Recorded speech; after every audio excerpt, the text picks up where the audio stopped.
পাম avenue ছেড়ে তিনি কখনোই যেতে চাননি।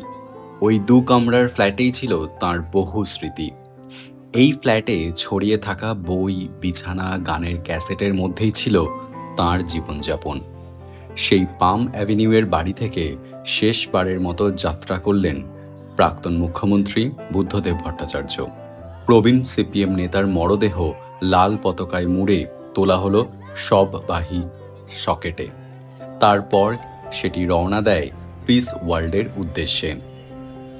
উপস্থিত জনতা খালি গলায় ধরল দ্য ইন্টারন্যাশনাল। বৃষ্টি ভেজা দুপুরে ছড়িয়ে গেল, শেষ যুদ্ধ শুরু আজ কমরেড, এসো মোরা মিলি একসাথে। বৃহস্পতিবার সারা রাত পিস ওয়ার্ল্ডেই শায়িত রাখা হবে তাঁর মরদেহ।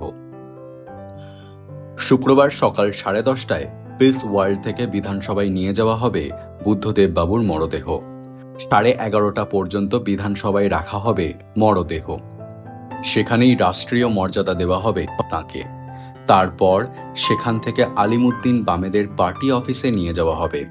সেখানে প্রায় 3টে পর্যন্ত শায়িত রাখা হবে তাঁর মরদেহ।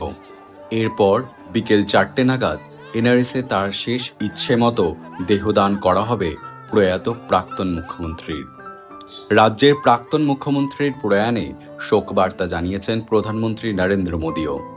এদিন পাম অ্যাভিনিউয়ের বাড়িতে যান মুখ্যমন্ত্রী মমতা বন্দ্যোপাধ্যায়, রাজ্যপাল সিভি আনন্দ বোস সহ আরও অনেকে।